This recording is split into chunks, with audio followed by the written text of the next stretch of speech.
Hello everyone, welcome to ജിപോർഡ് class 8. It's me Nafi. എല്ലാവർക്കും മക്കളെ ജിപോർഡിൻ്റെ 8ാം ക്ലാസ്സിലേക്ക് സ്വാഗതം. ഞാൻ നിങ്ങളുടെ നാഫി. അപ്പോൾ നമ്മുടെ അഗ്രികൾച്ചർ സെക്ടർ ആൻഡ് ഇന്നോവേറ്റീവ് ട്രെൻഡ്സിലെ കാർഷിക മേഖലയും നൂതന പ്രവണതകൾ എന്ന് പറയുന്ന 12ാമത്തെ ചാപ്റ്റർ. ഈ 12ാമത്തെ ചാപ്റ്ററിൽ ഒരു set of important questions already നമ്മൾ വീഡിയോ ആയിട്ട് ചെയ്തു. ഇനി അതിന് പുറമെ എക്സാമിന് ചോദിക്കാൻ ചാൻസ് ഉള്ള വളരെ ഇമ്പോർട്ടൻ്റ് ആയിട്ടുള്ള കുറച്ച് ക്വസ്റ്റ്യൻസ് കൂടി നോക്കട്ടോ. അപ്പോൾ ഇത്ര അപ്ഡേറ്റ്സ് നമ്മുടെ പേജ് ഒന്ന് നമ്മുടെ ചാനൽ സബ്സ്ക്രൈബ് ചെയ്ത് വെച്ചോ. മാക്സിമം ഫ്രണ്ട്സിലേക്ക് നിങ്ങൾ ലിങ്ക് ഒന്ന് ഷെയർ ചെയ്തോ. ഈ ചാപ്റ്റർ നിങ്ങൾ പഠിച്ചു കഴിഞ്ഞോ ഇല്ലയോ എന്നുള്ള കാര്യം കമൻറ്റ് ചെയ്യുക. 9, 10, 11, 12 ചാപ്റ്റേഴ്സ്, ഈ 5 ചാപ്റ്ററിൽ ഏതൊക്കെ ചാപ്റ്റർ നിങ്ങൾ പഠിച്ചു എന്നുള്ള കാര്യം കൂടി ഒന്ന് കമന്റ് ബോക്സിൽ ടൈപ്പ് ചെയ്യാം. അപ്പം അഗ്രികൾച്ചർ സെക്ടർ ആൻഡ് ഇന്നോവേറ്റീവ് ട്രെൻഡ്സിലെ കാർഷിക മേഖലയും നൂതന പ്രവണതകൾ എന്നുള്ള ഈ 12ാമത്തെ ചാപ്റ്റർ നമുക്ക് എന്ത് ചെയ്യാം ഒന്ന് നോക്കട്ടോ. ഓക്കെ, ഇതിലൊരു സെറ്റ് ഓഫ് ക്വസ്റ്റ്യൻസ് നമ്മൾ ചെയ്തിട്ടാണ് കാണണേ. അതിന് പുറമെ ഇമ്പോർട്ടൻ്റ് ആയിട്ടുള്ള അടുത്ത സെറ്റാണ് നമ്മൾ നോക്കാം. അപ്പോൾ മാക്സിമം എന്ത് ചെയ്യുക, ഫ്രണ്ട്സിലേക്ക് വീഡിയോ ഒന്ന് ഷെയർ ചെയ്ത് വെച്ചോ. മക്കൾ, ഈ ഭാഗത്ത് എക്സാമിന് ചോദിക്കാൻ ചാൻസ് ഉള്ള ക്വസ്റ്റ്യൻ ആണ് അഗ്രികൾച്ചർ മാർക്കറ്റ് അഥവാ കാർഷിക വിപണിയും അതിന് 2 ഒബ്ജക്റ്റീവ്സ് അല്ലെങ്കിൽ അതിന്റെ പ്രധാന ലക്ഷ്യങ്ങൾ. അപ്പോൾ അഗ്രികൾച്ചർ മാർക്കറ്റ് നിങ്ങൾ പഠിച്ചു വെക്കണേ. അഗ്രികൾച്ചർ മാർക്കറ്റ് അഥവാ കാർഷിക വിപണി എന്ന് പറഞ്ഞാൽ എന്താ? And agriculture market system for buying and selling agriculture products. അല്ലെ, കാർഷിക ഉൽപ്പന്നങ്ങൾ വാങ്ങാനും വിൽക്കാനുമുള്ള സ്ഥലത്തെ നമ്മൾ വിളിക്കുന്ന പേരാണ് എന്ത്? അഗ്രികൾച്ചർ മാർക്കറ്റ് അഥവാ കാർഷിക വിപണി. ഇതിന്റെ മെയിൻ ഒബ്ജക്റ്റീവ് അഥവാ പ്രധാന ലക്ഷ്യം എന്ന് പറഞ്ഞാൽ എന്താ? Enable primary producers to earn the best possible income and provide fair prices while maintaining the quality of agriculture products. അല്ലെ, അതായത് എന്ത് ചെയ്യുക? ഏറ്റവും മികച്ച വരുമാനം കർഷകർക്ക് കൊടുക്കണം. ഈ കർഷകർ എന്ത് ചെയ്യുന്നു? അവർ ഉണ്ടാക്കിയ സാധനങ്ങൾ വിൽക്കുന്ന സ്ഥലമാണ് ഇത് അഗ്രികൾച്ചർ മാർക്കറ്റ് അഥവാ കാർഷിക വിപണി. അപ്പോൾ ഇത് വിൽക്കുന്ന കർഷകർക്ക് അല്ലെങ്കിൽ ഫാമേഴ്സിന് എന്ത് കിട്ടണം? ഏറ്റവും മികച്ച ലാഭം കിട്ടണം. അത് മാത്രമല്ല, ഈ വിൽക്കുന്ന സാധനങ്ങളുടെ ക്വാളിറ്റി അഥവാ ഗുണനിലവാരം ഉറപ്പുവരുത്തുന്നത് എന്തിന്റെ ലക്ഷ്യമാണ്? അഗ്രികൾച്ചർ മാർക്കറ്റ് അഥവാ കാർഷിക വിപണിയുടെ ലക്ഷ്യമാട്ടോ. അപ്പോൾ അഗ്രികൾച്ചർ മാർക്കറ്റ് അതിന്റെ മെയിൻ ഒബ്ജക്റ്റീവ് നിങ്ങൾ എന്ത് ചെയ്തോ നോക്കി വെച്ചോ. അപ്പോൾ അഗ്രികൾച്ചർ മാർക്കറ്റ് നിങ്ങൾ എന്ത് ചെയ്യുക, മനസ്സിലാക്കി വെക്കുക. ഇനി ശ്രദ്ധിക്കണേ, ഈ ഒരു ക്വസ്റ്റ്യൻ കണ്ടോ? അഗ്രികൾച്ചർ മാർക്കറ്റ് എന്ന് പറഞ്ഞാൽ കാർഷിക വിപണിയിൽ ഈ കാർഷിക വിപണി പല രീതിയിലാണ് ഫാമേഴ്സ് അഥവാ കർഷകരെ ഹെൽപ്പ് ചെയ്യുന്നത്. എങ്ങനെയാണ് ഡിഫറെൻറ്റ് മെത്തേഡ്സ് അഥവാ വിവിധ രീതിയിലൂടെ ഫാമേഴ്സ് അഥവാ കർഷകർക്ക് പ്രൊഡക്ട്സ് അഥവാ ഉൽപ്പന്നങ്ങൾ വിൽക്കാൻ സാധിക്കുന്നത്? അല്ലെങ്കിൽ farmers can sell their agriculture products through various channels to ensure better income. അല്ലെ, മെച്ചപ്പെട്ട വരുമാനം ഉറപ്പാക്കാനായി കർഷകർക്ക് അവരുടെ ഉൽപ്പന്നങ്ങൾ വിവിധ മാർഗ്ഗങ്ങളിൽ വിൽക്കാൻ സാധിക്കും. അപ്പോൾ അഗ്രികൾച്ചർ മാർക്കറ്റ് അഥവാ കാർഷിക വിപണിയിലൂടെ വിവിധ രീതിയിലൂടെ സാധനങ്ങൾ എങ്ങനെയാണ് വിൽക്കാൻ സാധിക്കുന്നത്? എക്സാമിന് എന്ത് ചെയ്തേക്കാം, ചോദിച്ചേക്കാട്ടെ. അതായത് how farmers can sell their agriculture products through various channels. അല്ലെ, എങ്ങനെയാണ് കർഷകർക്ക് അവർ ഉൽപ്പാദിപ്പിക്കുന്ന സാധനങ്ങൾ ആളുകളിലേക്ക് എത്തിക്കാൻ സാധിക്കുക? എങ്ങനെയൊക്കെ എത്തിക്കാൻ സാധിക്കുക? ഇത്രയും രീതിയിൽ എന്ത് ചെയ്യാൻ പറ്റും? ഫാമേഴ്സ് അഥവാ കർഷകർക്ക് അവർ ഉൽപ്പാദിപ്പിക്കുന്ന സാധനങ്ങൾ മാർക്കറ്റിലേക്ക് എത്തിക്കാൻ പറ്റില്ല. ഇതിന് എക്സ്പ്ലനേഷൻ ഒന്നും പഠിക്കേണ്ട, ഈ ഒരു ഓർത്ത് വെക്കട്ടോ. ചിലപ്പോൾ ഫാമേഴ്സ് ആൻഡ് മാർക്കറ്റ്, കർഷകരും വിപണിയും തമ്മിലുള്ള ബന്ധം എന്താണ്, അല്ലെങ്കിൽ ഫാമേഴ്സിന് എങ്ങനെയാണ് മാർക്കറ്റിലേക്ക് വിപണിയിലേക്ക് സാധനം എത്തിക്കാൻ സാധിക്കുന്നത്, അങ്ങനെയൊക്കെ ക്വസ്റ്റ്യൻ ചോദിച്ചേക്കാട്ടോ. ഈ ഒരു ടോപ്പിക് പഠിച്ചു വെക്കണേ. ഒന്നാമത്തെ എന്താ? ടു ഫാമർ പ്രൊഡ്യൂസർ ഓർഗനൈസേഷൻ, കർഷക ഉൽപ്പാദക സംഘടനകളിലേക്ക്. ടു റീറ്റെയിൽ ട്രേഡേഴ്സ്, ചില്ലറ വ്യാപാരികളിലേക്ക്. ഡയറക്ട്ലി ടു കൺസ്യൂമേഴ്സ്, നേരിട്ട് ഉപഭോക്താക്കളിലേക്ക്. For exports, കയറ്റുമതിക്ക്.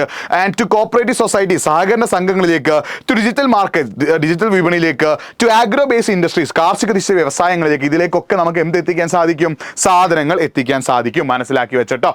അതേപോലെ തന്നെ എന്താണ് ടൈപ്സ് ഓഫ് മാർക്കറ്റ്? വിവിധ തരം വിപണികൾ എന്ത് ചെയ്തേക്കാം, ചിലപ്പോൾ എക്സാമിന് ചോദിച്ചേക്കാം. ടൈപ്സ് ഓഫ് മാർക്കറ്റ് അഥവാ വിവിധ തരം വിപണികളുണ്ട്, പഠിച്ചു വെക്കണേ. ഏതൊക്കെയാണ്?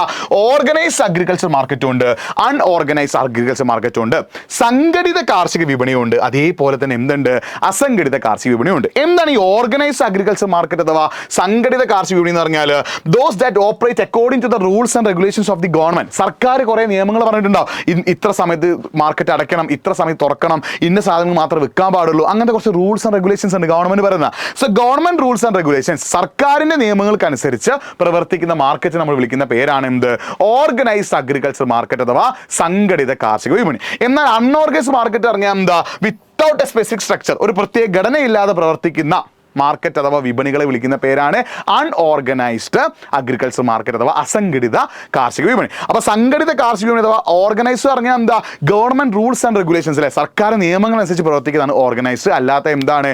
അൺഓർഗനൈസ്ഡ് ആണെന്നുള്ളൊരു കാര്യം നിങ്ങൾ എന്ത് ചെയ്യുക, മനസ്സിലാക്കി വെക്കുക. പിന്നെ ശ്രദ്ധിക്കണേ, ഈ നിങ്ങൾ പ്രധാനപ്പെട്ട കാര്യം, ഈ ഓർഗനൈസ്ഡ് ആൻഡ് അൺഓർഗനൈസ്ഡ് അണ്ടറിൽ വരുന്ന മറ്റൊന്നാണ് ഇത് റൂറൽ പ്രൈമറി മാർക്കറ്റ്സ്. അല്ലെ, അപ്പോൾ ഈ ഗ്രാമത്തിൽ പ്രവർത്തിക്കുന്ന വിപണിയാണ് ഇത് റൂറൽ പ്രൈമറി മാർക്കറ്റ് അഥവാ ഗ്രാമീണ പ്രാഥമിക വിപണികൾ. അതിനുള്ള എക്സാമ്പിൾസ് ആണ് ഇതൊക്കെ.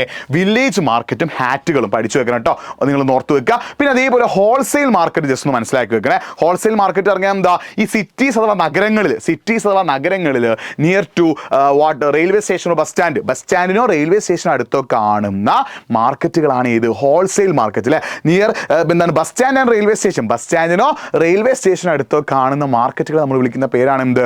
Wholesale market. അതായത് വില്ലേജ് അഥവാ ഗ്രാമങ്ങളിൽ നിന്നുള്ള സാധനങ്ങൾ എന്ത് ചെയ്യുന്നു, വില്ലേജിലേക്ക് എത്തിക്കാനുള്ള മാർക്കറ്റ് നമ്മൾ വിളിക്കുന്ന പേരാണ് എന്ത്? ഇത് കേട്ടോ. അപ്പോൾ ഈ ഒരു ഹോൾസെയിൽ മാർക്കറ്റ് പറഞ്ഞാൽ എന്താ? These market operate cities associate with agriculture areas അല്ലേ.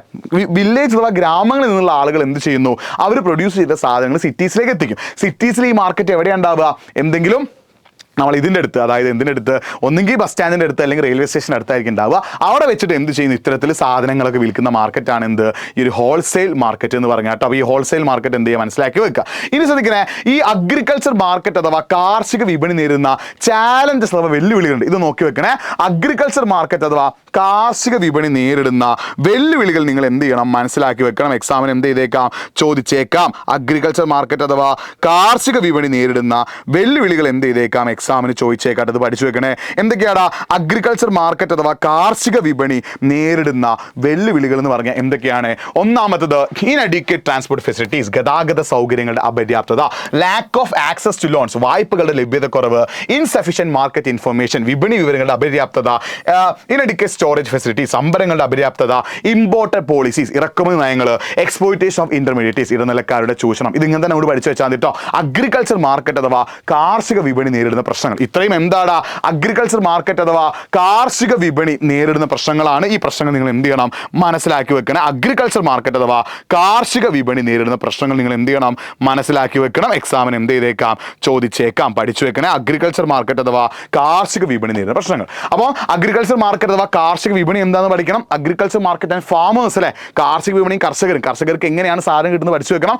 ഓർഗനൈസ്ഡ് ആൻഡ് അൺഓർഗനൈസ്ഡ് മാർക്കറ്റ് അല്ലേ. സംഘടിത കാർഷിക വിപണിയും അസംഘടിത കാർഷിക വിപണിയും തമ്മിൽ വ്യത്യാസം പഠിച്ചു വെക്കണം. And challenges face by agriculture market അല്ലേ. കാർഷിക വിപണി നേരിടുന്ന പ്രശ്നങ്ങൾ, ഹോൾസെയിൽ മാർക്കറ്റ് ഒക്കെ നിങ്ങൾ എന്ത് ചെയ്യുക, നോക്കി വെക്കുക. ഈ ഭാഗത്ത് ക്വസ്റ്റ്യൻ ചോദിച്ചേക്കാം. അപ്പോൾ ഇതിന് വേറെ സെറ്റ് 1 നമ്മൾ എന്ത് ചെയ്തിട്ടുണ്ട്, ഓൾറെഡി ചെയ്തിട്ടുണ്ട്. നിങ്ങൾ എന്ത് ചെയ്യുക, നന്നായിട്ട് കാണുക. അപ്പോൾ ഈ കാര്യങ്ങളൊക്കെ എന്ത് ചെയ്യുക, പഠിച്ചു വെക്കട്ടോ. അപ്പോൾ ഈ ഹോൾസെയിൽ മാർക്കറ്റ് ഒക്കെ നോക്കി വെക്കണം. ഹോൾസെയിൽ മാർക്കറ്റ് അറിഞ്ഞാൽ എന്താ, അതായത് വില്ലേജ് അഥവാ ഗ്രാമങ്ങളിൽ നിന്ന് കൊണ്ടുവന്ന സാധനങ്ങൾ വലിയ അളവിൽ സിറ്റീസ് അഥവാ നഗരങ്ങളിൽ വിൽക്കാനുള്ള മാർക്കറ്റുകളാണ് ഇത് മാർക്കറ്റ്, ഹോൾസെയിൽ മാർക്കറ്റ് അഥവാ മൊത്ത വ്യാപാര വിപണികൾ. എന്നാൽ റൂറൽ പ്രൈമറി മാർക്കറ്റ് അറിഞ്ഞാൽ അത് വില്ലേജുകൾക്കുള്ളിൽ ആ വില്ലേജിൻ്റെ ഏതെങ്കിലും സ്ഥലത്ത് ആളുകൾ കൂടി നടത്തുന്ന ഒരു മാർക്കറ്റാണ് കേട്ടോ. ഇത് നിങ്ങൾ നോക്കി വെച്ചോ. എക്സാമിന് എന്ത് ചെയ്തേക്കാം, ചോദിച്ചേക്കാം. മറ്റൊരു വീഡിയോ ആയിട്ട് വീണ്ടും കാണാം. ഇസ്മി നാഫി സൈനിങ് ഓഫ്. അപ്പോൾ ഈ ചാപ്റ്ററിൽ വേറെ ഇമ്പോർട്ടൻറ്റ് ക്വസ്റ്റൻ സെറ്റ് നമ്മൾ ചെയ്തിട്ടുണ്ട്. നിങ്ങൾ നന്നായിട്ട് പഠിച്ചു വെക്കണേ. വീണ്ടും കാണാം. ഇസ്മി നാഫി സൈനിങ് ഓഫ്. ബൈ.